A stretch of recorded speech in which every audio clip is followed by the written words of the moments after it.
Assalamualaikum warahmatullahi wabarakatuh. Bab 8 tentang interaksi makhluk hidup dengan lingkungan.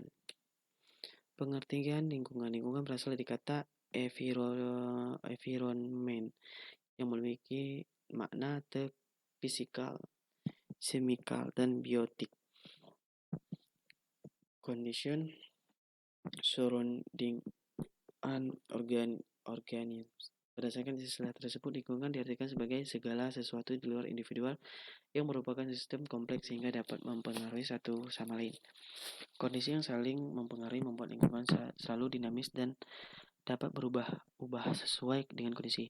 Selain itu, komponen lingkungan dapat saling mempengaruhi dengan kuat. Ada saatnya kualitas lingkungan berubah menjadi baik dan ada saat berubah menjadi buruk. Perubahan ini disebabkan organisme dalam satu lingkungan. Lingkungan terdiri dari dua kelompok, yaitu komponen biotik dan komponen abiotik. Komponen biotik terdiri dari makhluk hidup organisme seperti tumbuhan, hewan, manusia, dan jasad organik. Organisme mikroskopis. Komponen abiotik terdiri dari benda mati seperti udara, tanah, air, cahaya, dan sebagainya.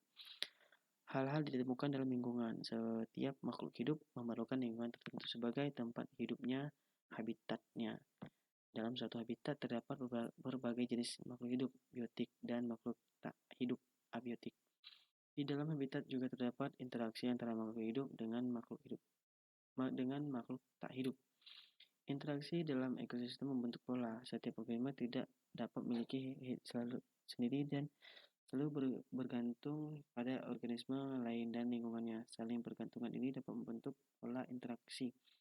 Pola interaksi terjadi antara komponen biotik dan komponen abiotik serta antara komponen abiotik dengan komponen abiotik. Interaksi antara manusia hidup dapat terjadi melalui peristiwa makan dan dimakan seperti rantai makanan, jaring-jaring makanan, dan piramida makanan serta selalu membentuk hidup bersama, yaitu simbiosis. Simbiosis ada 3, yaitu simbiosis mutualisme, kemensalisme, dan parasitisme.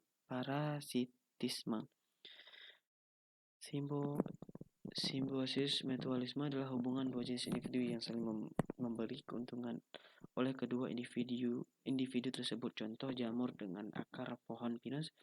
Jamur mendapatkan makanan dari pohon pinus. Pohon pinus mendapatkan air dan garam mineral lebih banyak jika bersimbiosis dengan jamur. Kutu rambut memperoleh keuntungan dari manusia berupa darah yang dihisap sebagai makanannya, sedangkan manusia akan merasakan gatal pada kulit kepalanya. Berikut contoh lain simbiosis, seperti di gambar di bawah. Berdasarkan cara memperoleh makanan, organisme dibedakan menjadi dua, yaitu autotrof dan heterotrof. Autotrof adalah organisme yang mampu menghasilkan makanan sendiri, contoh tumbuhan hijau dan bakteri. Heterotrof adalah organisme yang tidak mampu menghasilkan makanan sendiri. Heterotrof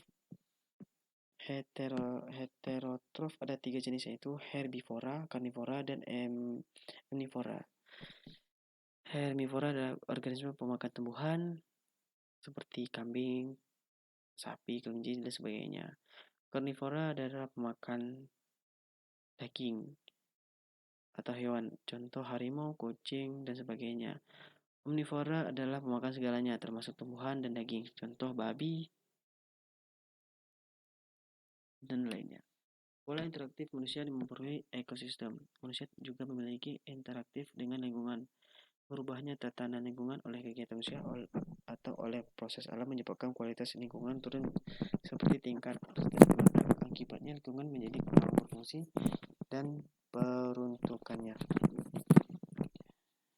Baik, inilah penjelasan tentang bab 8 tentang interaktif makhluk hidup dan lingkungan. Baik, saya akhiri. Assalamualaikum warahmatullahi wabarakatuh.